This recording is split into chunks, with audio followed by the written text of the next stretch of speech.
Ar galite prisistatyti? Saulius Šatkauskas. Malonu. Ar ką jūs dėstate studentams?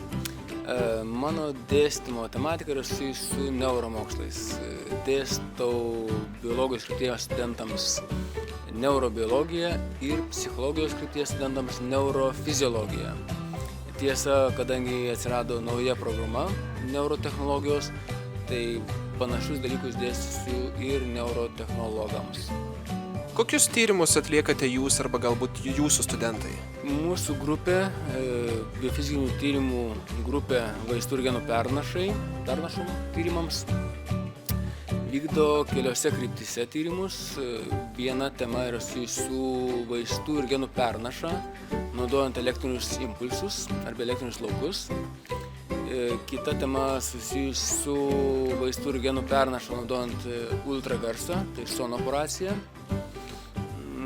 Taip pat mes dirbame su bioaktyvių medžiagų ekstrakcija iš augalinės žaliavos šiek tiek.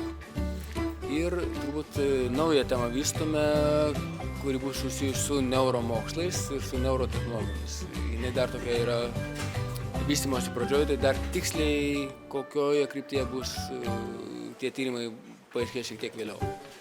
O ką jūs studijavote prieš tapdamas dėstytoju? Aš baigiau Kauno technologijos universitetą, pramoninę ir medicininę elektroniką. Esu elektronikos inžinierius ir po to pakvietė mane studijuoti profesorius Venslauskas į biofizikos doktorantūrą. Tai čia baigiau biofizikos doktorantūrą ir likau dėstytojas ir mokslininkas universitete. Ar kada nors norėjote pakeisti savo specialybę ar studijuoti kažką kitą?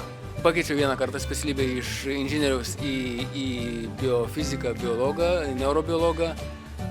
Dar kartą keisti, manau, jau būtų ir per brangu šiek tiek kompetencijas barstyti ir manau, kad domėtis galima kitomis sritimis jau būnant tuo, kuo aš esu. O koks yra jūsų laisvalaikis? Pagrindinis laisvalaikis, kiek lieka sportas. Žaidžiu tenisą. Ar norėtumėte ką nors patarti jauniems studentams arba galbūt dar tik tai planuojantiems kažkur įstoti moksleiviams? Be abejo, turbūt pats svarbiausias dalykas yra bandyti surasti, ko tikrai ieškai, nebijoti keisti to, jeigu manai, kad tai nėra pats geriausias kelias.